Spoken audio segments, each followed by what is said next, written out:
now I've been seeing a lot of rumblings in the Western mainstream media about Russia's offensive, a lot of alarm bells being sounded, a lot of estimations on when it's going to happen. I've been under the impression that this has already started and that there's been a lot going on the battlefield. What are your thoughts about Russia, where it's at right now? Is it on the offensive? And how would you how would you describe what's going on the ground right now? Well, there's a saying that's popular.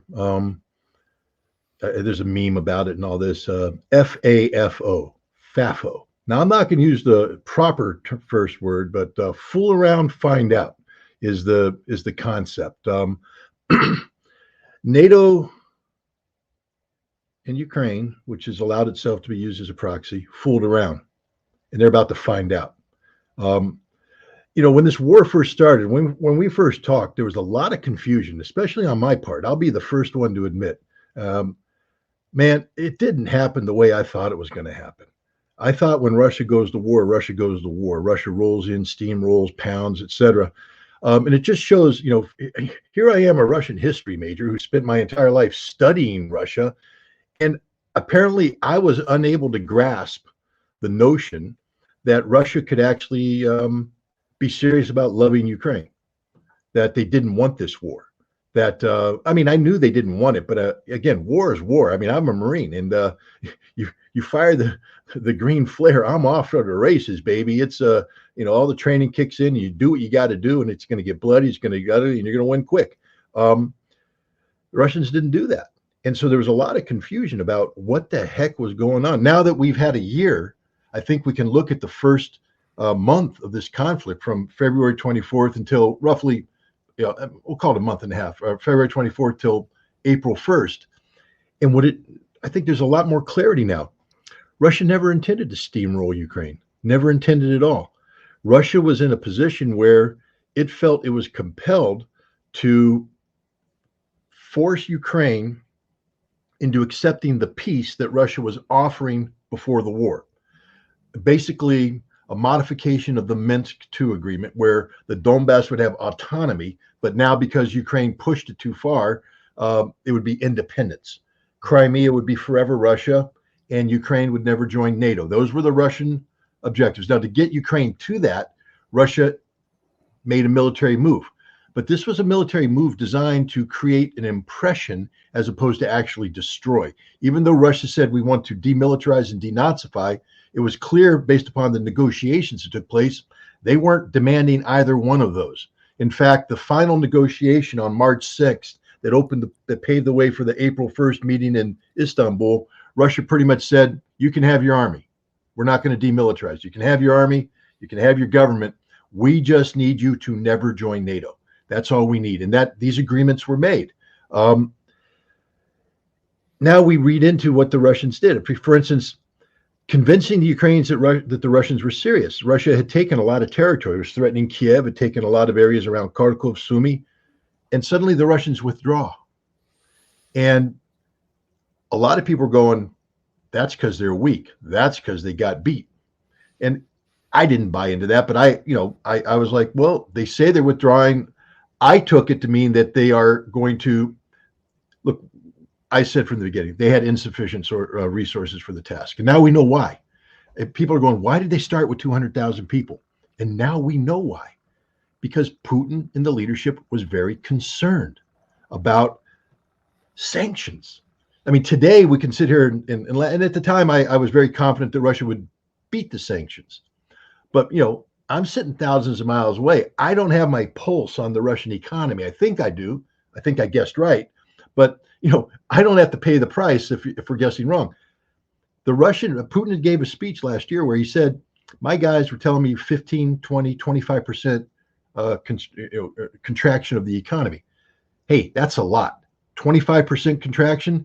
And that, remember James Carville advising Bill Clinton back in the 92, it's the economy, stupid. And that holds everywhere. It's the economy, stupid. And Putin ain't stupid. And he knew that there would be economic problems. And so he couldn't shock the system too much. Already they were anticipating an economic shock from the sanctions. Now they have to go through this special military operation, not a war, a special military operation, which means there's no mobilization. You're using a peacetime complement of forces. Why?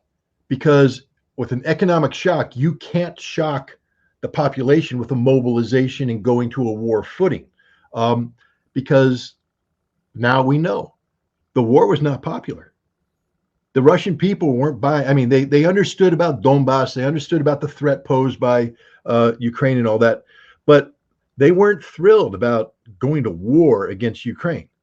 And so there was a lot of uncertainty, a lot of hesitation amongst the Russian people. And if you shock them with 25% contraction of the economy and mobilization early on, you could get some problems. And I know there's people say, well, Putin's a dictator. What does he have to fear? He ain't a dictator, people. He's a democratically elected president.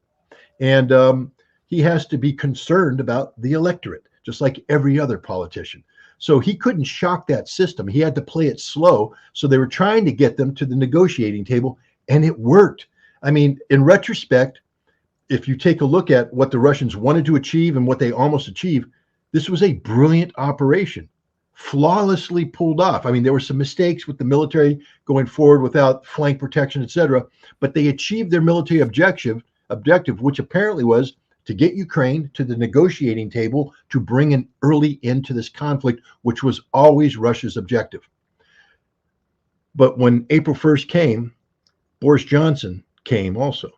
And Boris Johnson, the British Prime Minister, put the kibosh on the peace deal. Now, we also have found out that apparently the Ukrainians were negotiating with the West and they were never serious about it. We have the head of the Ukrainian intelligence service saying it was a sham anyways, just like everything else was a sham.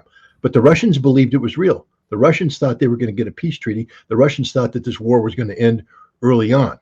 And this changes everything, because what the mistake that was made by the West was misinterpreting the Russian withdrawal as a sign of weakness, that Russia had somehow been beaten. No, Russia was playing by its game plan. Russia got the Ukrainians to the table to end this war early. But it didn't happen because NATO said they're weak. NATO said, we're going to double down now, exploit Russia's weakness. And now we come to phase two, where Russia said, well, if you don't want a peace treaty, we're going to focus on liberation of the Donbass, which they were doing. A lot of people don't realize that in June, the Ukrainian army was defeated, literally defeated on the field of battle. They were getting crushed, ground up, spit out, and it was all but over, except that NATO suddenly infused them with tens of billions of dollars worth of military equipment, financial resources that the Ukrainians were able to marry to manpower and create this 70,000 man strike force that they then launched a counterattack against the, insufficient Russian forces, because Russia never mobilized.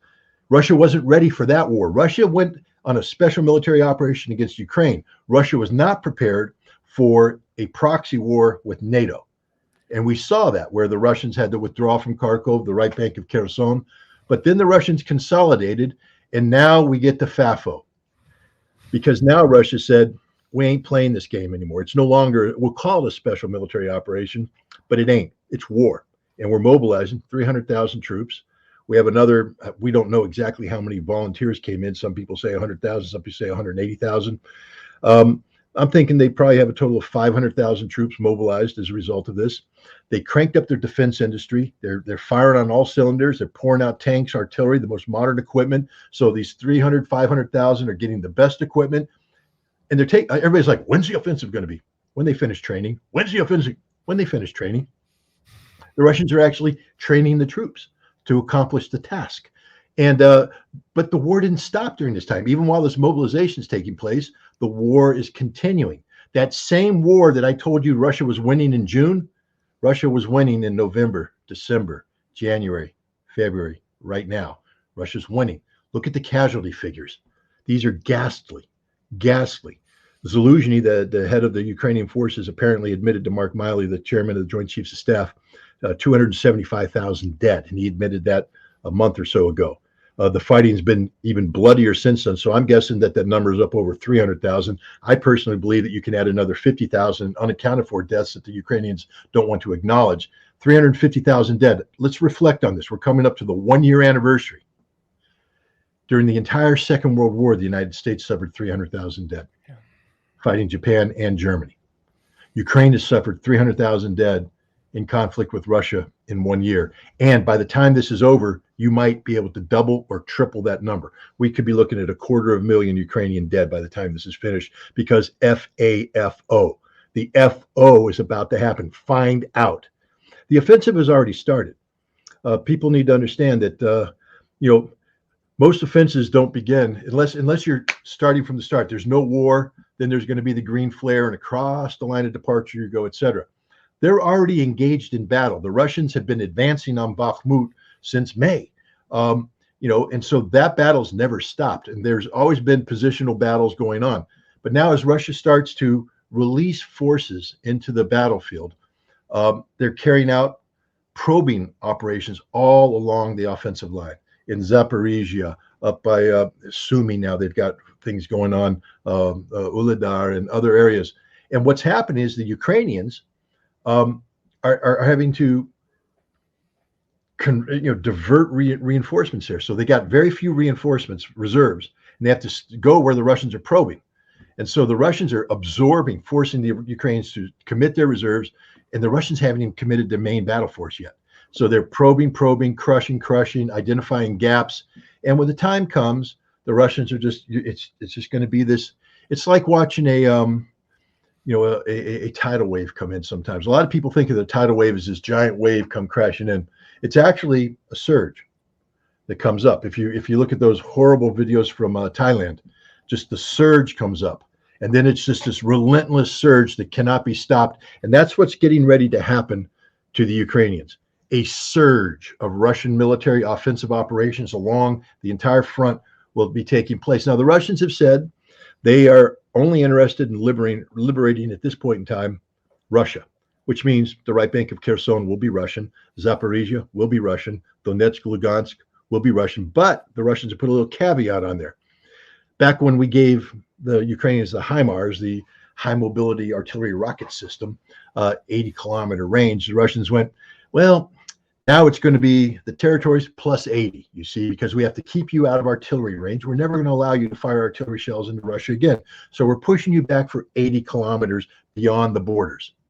Congratulations, Zelensky. You just lost a whole lot more territory. But then the geniuses, they said, hey, America, give us even longer range stuff. So the Americans are talking about giving them this small bomb, this advance at 150 kilometers. Well, all that's going to force the Russians to do is go 150 kilometers in. And now rocket scientists take your little compass, go to the map, get the scale, and then to start drawing the arc rings around the border and see what 150 kilometers is, and understand that's pretty much the territory that Ukraine is going to lose forever. That includes Kharkov, probably includes Odessa. This is the end of Ukraine. I think that this offensive is going to begin. It's going to be a surge. And I think, well, it's not what I think. Who cares what I think? Let's talk about what Zelensky or Zelensky thinks. Yeah. Both of them have said, Zelensky basically said, if you don't give me everything I want, this it's over. He said that in an interview to The Economist. Right. It's over. It's over. What does over mean? It means he lost. It's over. And Zelensky has said, if I don't have tanks and airplanes by August, it's over. It's too late. What does that mean? You're going to be beat. They know. They're not stupid. They know what's coming. It's a surge that cannot be stopped. And unless you can pile up a whole bunch of sandbags in the form of F-16s and M1 tanks and Leopard 2 tanks, but they're not going to get those. They're not going to get those in time. And even if they got them in time, there's not enough numbers to actually make the difference. You're not going to beat the surge. You might put up a nice little sandbag wall and say, I'm protected. Nope, the surge is going to pull that through, push through, and you're going to drown. And that's what's going to happen to Ukraine. They're going to get swamped. It's over. Do svidaniya, mama. I don't mean to be too flippant here, but I'm somebody who's been watching this thing just getting frustrated. And you say, well, why are you getting frustrated, Scott? Are you frustrated because the Russians aren't winning quick enough? No, I'm not pro-Russia. I believe Russia's on the right side of history. I'm anti-war. I'm not pure anti-war. Look, I've been honest about it. I'm a Marine. And I did a tweet that got me in trouble with this rally. And I think we'll talk about that a little bit later. But someone said, are you anti-war? And I said, no, I'm not anti-war. I said, I believe that I love puppy dogs. I love dogs. But if there's a rabid dog, it's got to go down. And we need Atticus Finches out there to shoot them. And if you know the movie To Kill a Mockingbird, you know the scene I'm talking about, where Atticus Finch, the lawyer, is called upon to do the difficult deed of shooting the rabid dog. And then I said, Ukraine is the rabid dog and Russia is Atticus Finch. And I firmly believe that. I think the Zelensky regime is a regime that has empowered the odious neo-Nazi ideology of Stepan Bandera, the national hero. The Ukrainian armed forces sing songs in his honor. We can go on and on and on that. So I have no sympathy for the Ukrainian government, but my God, my heart bleeds for the Ukrainian people. Not the ones in Western Ukraine. Look, if you put up a statue of Stepan Bandera, FAFO, okay? You're going to find out. It ain't going to end pretty for you guys. I am telling you right now, the surge is coming for you. But it's the people that wanted to live their normal lives, the people that went to work, had a job, have a wife, have kids, have parents, grandparents, and they just wanted to live their lives. And those lives are over. Ukraine is being destroyed right now as a modern nation state. That's something I predicted early on. I said, this war, when it ends, there will not be a Ukraine. It's coming true. They've already lost 20% of their territory. They're getting ready to lose another 30%. I mean, it's mind-boggling how Zelensky claims to be the president who cares about the Ukrainian people, but he's overseeing the dismemberment of his country and the slaughtering. My God, 300,000 troops dead. That means that there's a whole bunch of wounded guys too. And modern combat, wounds aren't, a nick, a scar. You're losing arms, you're losing legs, your brain's addled, you're pooping into a bag. I don't mean to be too graphic here, but hey guys, you get gut shot. What do you think happens? All right, it ain't the movies. Oh, I die. No, boom, you're gone. Brains out. I mean, it's real, guys. It's real. And they're getting slaughtered. They're getting butchered. Not just the Ukrainians, too. The Russians are suffering casualties. Not on this scale, but the Russians are suffering more casualties per day than we suffered in the Vietnam War at its height. And it broke the back of America at that time. But the Russians are soldiering on. But this is just tragic. And what makes it even more tragic is the United States and NATO made this war happen. There is only one. That's why when people say, oh, we can't let these people speak at the rally because they're pro-Russian. No, guys. We're just calling it as we see it. This conflict is about good versus evil. And let me tell you right now, the evil out there is the United States. The evil out there is NATO. And if you don't recognize that, then I don't want to have anything to do with you. Because if you're trying to pretend that this war wasn't predicated based upon a decision made in 2008 to invite Ukraine into NATO, then you have no clue what you're talking about. If you don't understand the role played in 2014 in the Maidan coup d'etat, don't call it a revolution, it was a coup d'etat, ousting, and how the United States handpicked these people to govern, knowing that they were closely aligned with the neo-Nazis of Sloboda in the right sector, and then turning a blind eye as they declared war on the ethnic Russians. In April, they passed a law calling ethnic Russians terrorists, and they unleashed the Ukrainian army on them. Okay, if you don't understand that, then I don't want to talk with you because you don't know what you're talking about, and that's half the problem here. All the people out there, they're saying, I'm anti-war. They don't know what they're talking about. You don't even know what anti-war means. If you think anti-war means pacifism, you don't have a clue about reality because pacifists die. That's the truth. Pacifists get swamped by Hitlers. They get swamped by Imperial Germany. They get swamped by Banderists. Pacifists need people like me who are willing to step up to the plate, draw the line, and say, not one step further, or I will slaughter you, because I am not a pacifist. I'm a warrior. And you want to take me on, you will lose. But I also understand that you have to fight for the right cause. There has to be just cause for this conflict, or else war is just murder. War is murder no matter what. Your humans are killing humans. It's the worst thing that could ever happen to mankind is war. We should never want to go to war. But if we do go to war, be on the right side of history and win. What we're doing right now in Ukraine is evil. It's pure evil. We claim to be the friends of the Ukrainian people. We claim to be their friends, and look at what we've done to them.